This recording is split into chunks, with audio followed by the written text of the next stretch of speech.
I had two more clips to show you from the presidential debates, but I was cleaning up my hard drive and accidentally, I'm a quote unquote, accidentally deleted them. And I didn't want to have to go back through and try to get them. And I just used it as an excuse to not have to throw a shit hemorrhage commenting on the debates. We've pretty much seen enough, about all we could take the first 100 times we saw it. So I'm not going to bother going through that. Y'all know what it is. I kind of broke it down for the most part in the first video. And then I have a video that has those 3 different questions laid out. So you can draw your own conclusions. I'm sure they're probably pretty close to the same as mine. That notwithstanding, I'm going to make this video here, and it's probably not going to get any views because it's got Chris Hedges on it, and a lot of people don't like Chris Hedges for whatever reason. Whether you like him or not, the guy is persuasive and he knows what he's talking about because he gives you examples. He says, don't take my word for it, you can look at this. Don't take my word for it, you can look at that. So that's kind of how I am when it comes to putting things together. I don't want to just take people's words for it. I want to look at what's there, and he lets you do that, and when you do, you're like, wow. So the first time I saw Chris Hedges, I almost cried. I was like, so I'm not going crazy. This is happening. I'm not the only one seeing this. There are other people out there seeing it, and I'm not just paranoid about the world. So Chris Hedges, kind of a lot of validation there for me. So I have a lot of respect for the person, so much so that I spent an hour and 10 minutes listening to this man talk. The full litany of indictments against the global power class, the U.S. power class, political leaders, the gatekeepers, the corporatists, churches, citizens, just everybody got a dose. Everybody got a serving of blame, because everyone is to blame. I've been saying this from the beginning. Everyone is to blame. Everyone has a little bit of blame. And I say blame, but I want to make this clear that blame is one of those things that's like, can you blame someone for human nature? Can you blame someone for acting in ways that seem rational in the context that it's been given? You can a little bit, because there is some willful ignorance there, and that's where people are to blame with their willful ignorance. So just as a part of keeping people from being to blame, I'm offering a little bit here so you can get a taste of what is out there that maybe some people are woefully ignorant about. So one of the things that I backburnered a while back, that I had thought about the 2 sides of the prosperity gospel coin. I'd thought about it a little bit, but I really never plugged it into what was going on.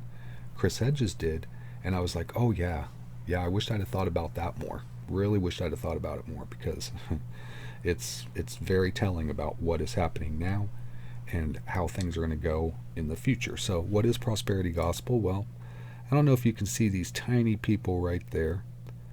These heretics are sending all of these people's souls straight to hell. If you're a religious scholar worth your salt, and you don't even have to study Christianity as like your main focus study, you could just have a precursory, is that a word? You could just have a basic knowledge of Christianity and understand that prosperity gospel is complete heresy. That's why this church, Lakewood Church, is non-denominational. Now they'll say that they're non-denominational because no other churches believe like they do, and they're not going to accept the teachings of those other churches like Baptists or Methodists or Lutheran or whatever it is. They don't accept those. This is our teaching, so we're non-denominational. It's more likely than not that none of those churches would have Lakewood. They wouldn't certify them as a valid. They're more of like a sect or a cult, really.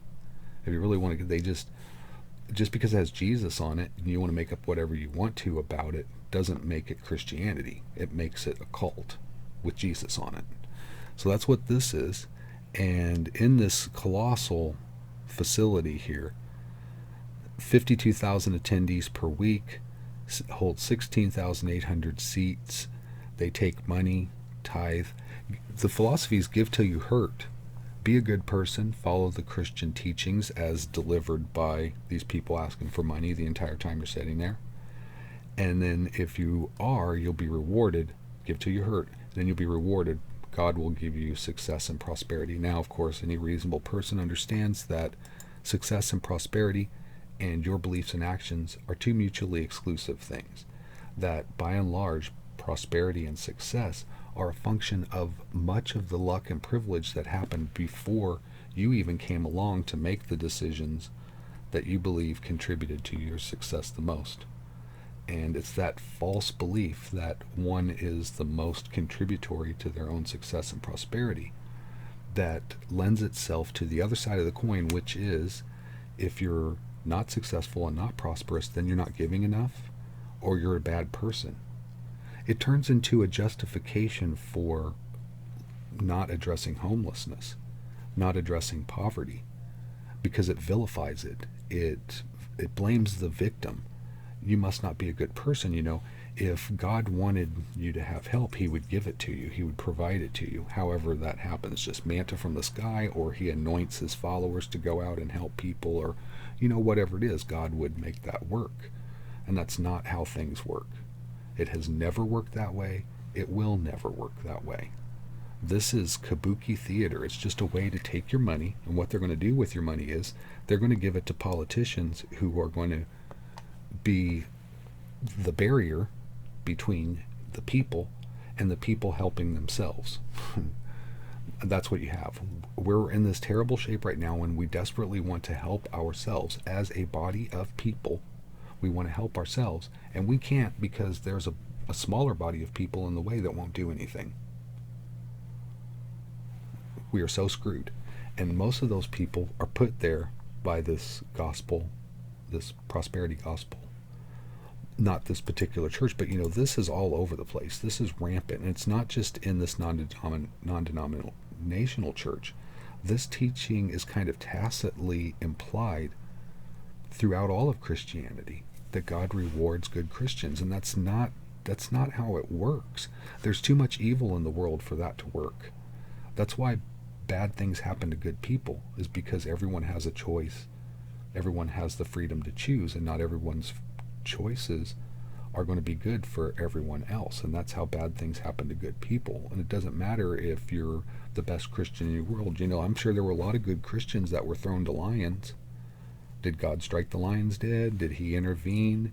Did God stop the Spanish Inquisition? Did he stop the Catholic Church until it led up to Martin Luther tacking the litany of criticisms on the door?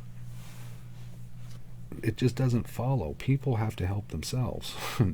You've got to do it yourself, and if you can't do it yourself, then you need help.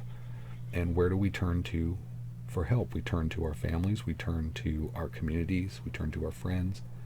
Sometimes we turn to the state, to the people for help. And we should have that avenue, we should have that goal. That's the whole point of having a large collective of people together, so that we can use that resource, that the whole is greater than the sum of its parts kind of thing, to do great things and help one another. And we can't do that because there's a handful of greedy pigs in the way. And then all of these lost greedy pigs here, whose souls are going straight to hell if you believe in that thing, because these people leading them are heretics. And if you believe in that, you're a heretic. But what's weird about this is that these people believe that if you're poor, if you're living on the streets, then you're an apostate. You must not be following the teachings of the church, and that's where you're at. This is happening all over. If you're a conservative, one of the tenets of conservatism is tradition and cultural norms, and those are usually rooted in some kind of authority. And for the right, for Republicans and conservatives, that authority is God. So we have this religious fascism, this kind of religious fascism. It's fascist Christianity.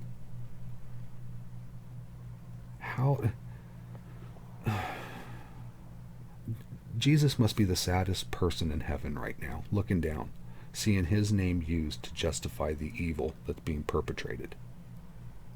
That's all I can say. If you're a Christian or not, you have to at least submit to that. I would strongly encourage you to check out Chris Hedges' talk on The Politics of Cultural Despair. It's fascinating, and it is a dire warning, and we should really pay attention, seriously pay attention. That's the broken news.